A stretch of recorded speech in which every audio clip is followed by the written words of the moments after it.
Hey guys, welcome back to RC Legends, and once again thank you for stopping by. So it's a build day, and this time we're going to build the Force Genova two-wheel drive off-road buggy. Don't know anything about this car, but I'm kind of pretty excited to put it together and see what it's all about. So let's get cracking. Right, we're underway. It's a little bit of a strange manual. Obviously this is a Japanese only car, so the manual's in Japanese. So the first section is the shocks come pre-built but no oil in them. So the first stage is saying to obviously put oil in them, but I'm going to leave that till the end because I want to see the ride height of the car before I put oil in. So I've jumped to number 3, which is building the front arms, and that's where I've got to so far. Very cool, the plastics feel really good. So yeah, we'll move on to stage 4. Let me show you the manual quickly. You can see what you kind of get. So majority of the writing, the text is obviously Japanese, but there is English there. But it's pretty straightforward just to work off the diagrams, because all like the measurements and stuff. Oh, and the turnbuckles. All 4 of these turnbuckles are pre-made for you, which is a bonus, because you always get sore fingers doing turnbuckles. Anyway, let's move on to the next stage. Right, next stage, which was the steering. This kit looks like it's got full bearings with it, which is awesome. So there's 4 bearings in the steering. Very smooth indeed. Looking at the manual, next stage now is the top of this section to go on with 2 bolts. Right, so next stage, as I said, the top's now on with 2 countersunk bolts underneath, and then the front shock towers with those 4 bolts. So looking at the manual now, we're actually going to attach the arms to this, and the shocks by the looks of it. Right, that's the next bit complete, and I have to say, this is going together really smoothly. It's really nice to put together. So obviously we've got the arms on, we've got turnbuckles bolted down now. So we've got your suspension travel, and we've also obviously got the, where is it? Oh, I've just lost the arm, one sec. The steering. Yeah, it all feels really good. Not that I didn't expect it to. And also I've put this front plate on. Now it's black, so it's quite difficult to see. I'll get it in a light. This is actually metal, which is absolutely awesome. And then the hinge pins holding the arms on, the bumper locates into them to stop them coming out.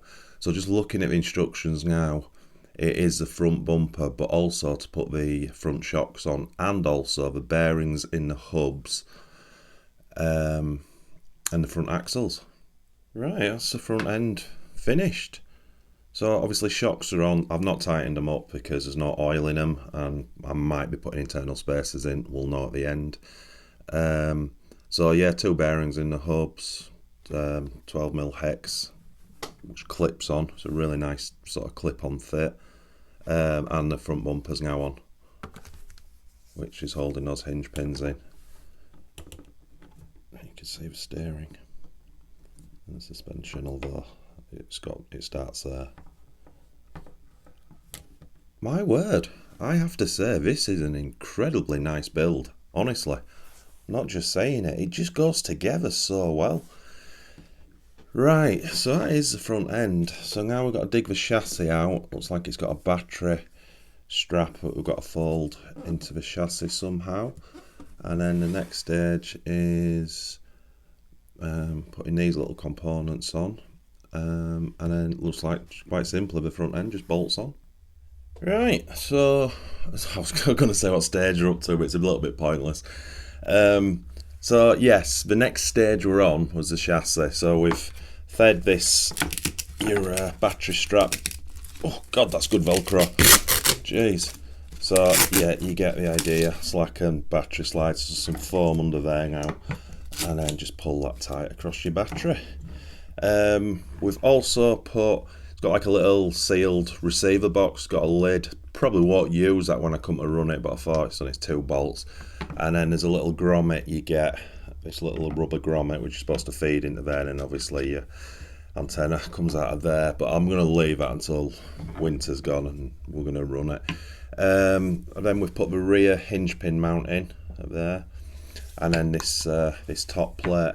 So now looking at the instructions, it's to find 3 nuts and bolts to actually bolt the front end onto the car. Cool. Okay, and that is the front end finished. Yeah, very cool. So there's 3 nuts and bolts at the bottom that hold this bit onto the chassis, and then 2 at the top. So you team associated guys will probably recognise this design is very similar. Very also similar to the TRF 201 front end. But there's nothing wrong with that because it's a good design. Yeah, super cool. So yeah, now it is step 10, which is the back end. So that's the wing mounts and rear shock tower. Right, so rear shock tower on, wing mounts are on, and that's it for that stage. But it really does feel a substantial build. It's real. The plastics are superb. Everything is absolutely superb about it. I'm really enjoying putting this together. I mean, we enjoy putting all cars together in the hobby, don't we? But I don't know. I wasn't expecting this to be bad by any stretch of imagination, but yeah, it's just like a jigsaw. It's just a perfectly fitting jigsaw, if that makes sense. Anyway, moving on. So we're not fitting the motor, but it's the first time to have a look at the pre-built gearbox. And that's how the gearbox comes in the kit. As I say, fully pre-built. Now, me being me, I was having a chat with Bradley, and I was saying, oh, obviously once I get to this stage, I'll open it up, make sure everything's correct with it, re-grease it. And he just said, don't bother, it's absolutely perfect. So I'm just going to leave it as it is. I'll whip these 2 screws out so we can see the spur gear and slipper clutch. But, you know, just feeling the diff straight away feels really nice. And then obviously you get to feel that. Yeah, really. In fact, I'll do it on camera now, just bear with us. So there's a little rubber thing here that just will pull out to adjust your slipper. It's 3 bolts actually for the cover. It's always good doing this behind a camera.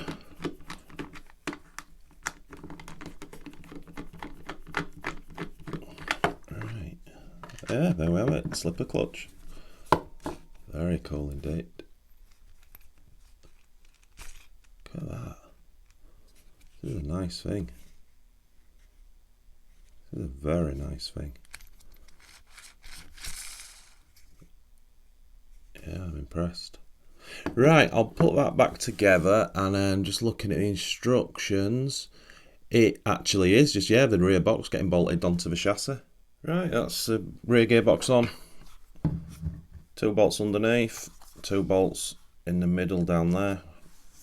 Solid. Yeah, really cool indeed. So obviously, because I'm not putting electrics in this, I am saving some bits, but obviously the antenna, this is the bits of the inner servo saver. I just want to show you get a lovely steel pinion with the kit as well, which is nice. So looking at the instructions, it's the rear arms on next, and that's the rear arms and hubs on. Nice. So in the instructions now, excuse me, it's to put it all together. So you, as you would imagine, loads of this is pre-built. You get your universal drive shafts, rear tie rods, and obviously the rear shocks. Again, no oil in them. So it's just a case of putting all that together, including the wheel hex adapters as well, and the 4 bearings. And that is the back end finished. Very straightforward. Really smooth. Really nice. It feels great as well. This is a hell of a build. It's It's funny, isn't it? I suppose when you're not expecting much, and I don't mean any disrespect by when I say I wasn't expecting much, but I guess I didn't know what to expect. But this goes together so well. Really, really well. And it's very quick because of all the pre-assembled parts you've got for it. And it's a great looking chassis as well. It's very black, isn't it? Yeah, a nice tasty set of shocks would really bring that alive. But anyway, that's not what we're doing here. So I guess we will, next step is to dig the wheels out. Again, they're mounted on the wheels, but they're not glued, and they come with foams front and back as well, which is really cool. So we'll mount them on, and then we'll better see the stance of it, and because I think the front towing is off, but I could be wrong. Let's bang the wheels on. And that, my friends, is it built. Jeez, that was enjoyable. Yeah, I'm debating whether to lower it slightly. I mean, right in the middle of winter here, this thing is not going to get electrics in it for probably 3, possibly 4 months. So it's just going to look good on the shelf. Now, there's still no oil in the shocks, and because of the way it is, I can kind of get away wherever you press the front end, it's not rebounding, so I can kind of lower it like that. But the back won't, that comes all the way back up. So I would need to just put a few spacers in the back. Maybe, I don't know, 5-6 mil. And then I can just push it down at the front to stay where I want it. But again, this is just for the shelf for now. But yeah, what a build that was. So enjoyable. And it's a cracking looking thing as well. I don't know if I'll bother putting oil in them either just yet. I might just, because as I say, it's going to sit on shelf for 3 months, possibly longer. Yeah, super smooth, super free. Yeah, I'm really looking forward to getting this thing out. I've seen others run them, and I've not heard a bad word about this chassis, this car at all, which is pretty unique nowadays, to be honest. Right, let me have a think about what I'm going to do next. Well, that was incredibly enjoyable. I said it earlier, it's always enjoyable building an RC car, but this one's a little bit special. It really is, how it goes together. It's plastics are awesome, screws, the hardware's awesome.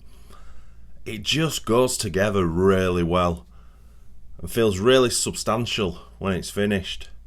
Really looking forward to running this. I'm more excited about the next video because I'm doing the body shell, and I'm copying my friend Bradley's in Australia. It's going to be a Masami RC10 tribute car.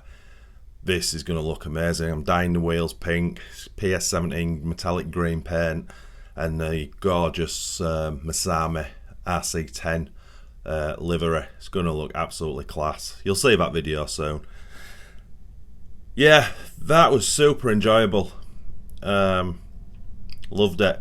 Anyway, I'll end that video here. So as always, my friends, thanks so much for watching. It's honestly massively appreciated. If you are new to this channel, maybe give this video a thumbs up, say hello in the comments, and subscribe if you haven't. That would be awesome. Whew. And as always, my friends, happy RCing.